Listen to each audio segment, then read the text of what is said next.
Let's solve the limit of a sine function.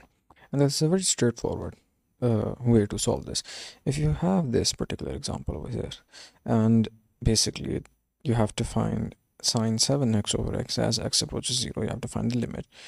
What do you do? Well, again, if you apply the limit itself as it is over here, you get 0 over 0 because sine 0 over 0 is equal to, well, 0 over 0. And that's an undefined form.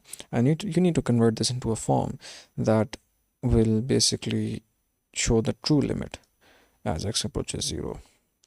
And for that, you need simplification again. And the way to do that over here is basically you look at this number over here, right? And what you have to do is you have to multiply the function itself with the numerator with this number and the denominator with this number as well. So basically you're multiplying sine 7x over x with 7 by 7, right?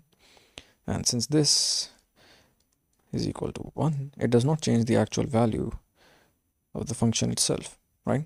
But this is needed for simplification because now over here, if you apply the limit x approaches 0, you get 1 into 7, right? And so now you can find the true limit of this function, which is 7.